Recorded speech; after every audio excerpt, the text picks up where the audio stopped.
नमस्कार. आत्मविश्वास. विश्वासावर जग कायम आहे आणि हा विश्वास स्वतःच्या आत्म्यावर असेल तर राहिलं काय?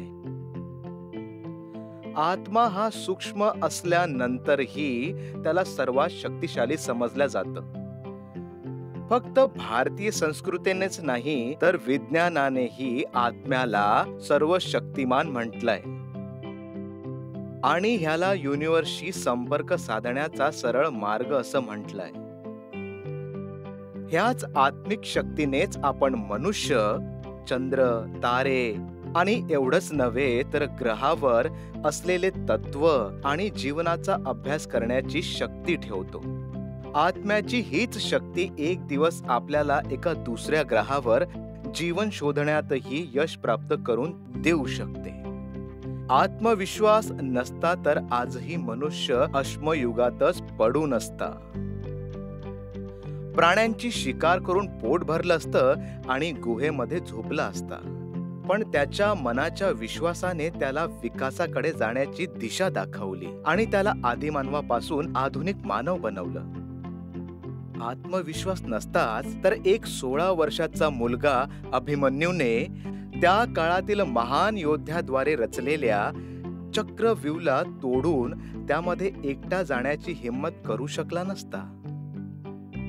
आणि आज इतिहासाच्या पानांवर त्याचं नाव सुवर्ण अक्षरात लिहिलेलंही नसतं. आत्मविश्वासाच्या बळावरच अरुणिमा सिंह सारखी एक दिव्यांग मुलगी जगातील सर्वात उंच पर्वत माउंट एव्हरेस्टवर चढून एक वेगळं कीर्तिमान स्थापित करते. स्वतःचा आत्मविश्वास आणि दूरदृष्टीपणामुळेच चाणक्याने चंद्रगुप्त मौर्य सारख्या एका सामान्य बालकाला शिक्षा आणि युद्ध कौशल्यामध्ये निपुण करून धनानंद सारख्या अहंकारी आणि कामातूर राजाच्या विशाल राज्याला समाप्त केलं आणि चंद्रगुप्त मौर्याच्या हाताने अखंड भारताचा पाया रचला होता. ह्याच आत्मविश्वासाच्या बळावर कल्पना चावला आणि राकेश शर्मा सारखे काही निवडक लोक जमिनीपासून आकाशापर्यंतचा प्रवास पूर्ण करून नेहमीसाठी अमर होतात. आणि स्वतःच्या आत्मविश्वासामुळे स्टीफन हॉकिन्स शारीरिक आव्हान असल्यानंतरही जगाला विज्ञानाच्या बऱ्याच गोष्टी शिकवून जातो आणि शोधाला एक नवी दिशा देऊन नेहमीसाठी अमर होऊन जातो. का? आत्मविश्वास.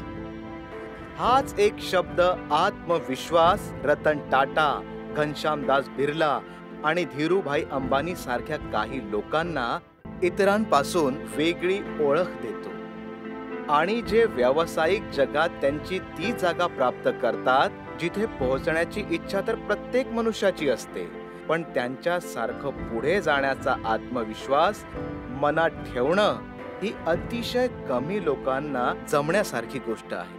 जीवन मनुष्य आणि त्याच्या आत्मविश्वासाची पुरेपूर परीक्षा घेत असते, नंतरच त्याला यशाची पायरी चढू देते.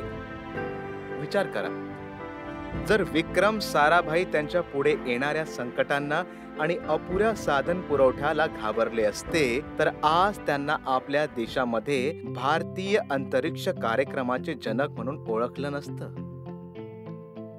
जर त्रास आणि अवघडतेमुळे आत्मविश्वास डगमगू लागला तेव्हा समजा की अजून आत्मविश्वासाला आणखी मजबूत करणे बाकी आहे. धन्यवाद.